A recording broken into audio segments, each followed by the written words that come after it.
안녕하십니까, 훈이쌤입니다. 오늘은 학생 생활지도를 기피하는 이유를 3가지로 알아볼 거니까요, 영상 끝까지 시청 부탁드리고 구독, 좋아요, 알림 설정도 지금 부탁드리겠습니다. 그럼 시작합니다.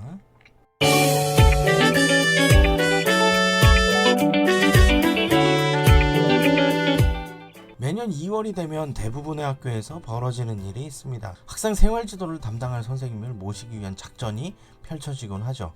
왜 학생들의 생활지도를 담당하는 교원을 찾기가 힘들어졌을까요?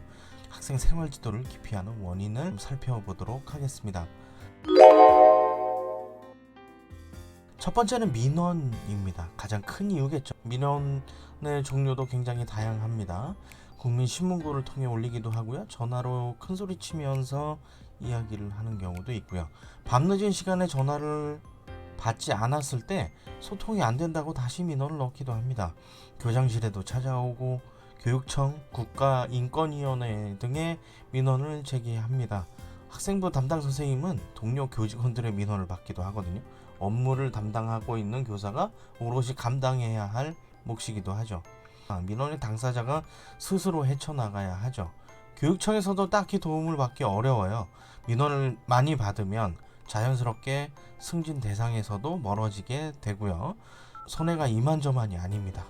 교권 사안의 경우 절차대로 처리를 하더라도 자신의 마음에 들지 않는다는 이유로 동료 교원에게 민원을 넣기도 합니다.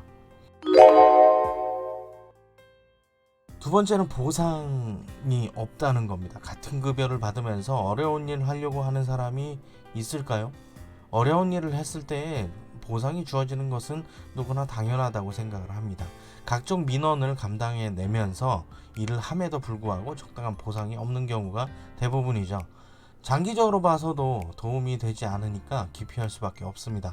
생활지도 업무는 학생들의 바른 인성을 위해 노력을 하는 겁니다. 기본 생활 습관이 잘 형성되면 살아가는 데 많이 도움이 되겠죠. 최근 한 교원단체에서 학교폭력이나 학생부작 업무를 맡는 교원에게 수당을 신설하자는 의견을 제시했습니다. 금전적인 보상뿐만이 아니라 제도적으로도 인센티브가 주어져야 하죠.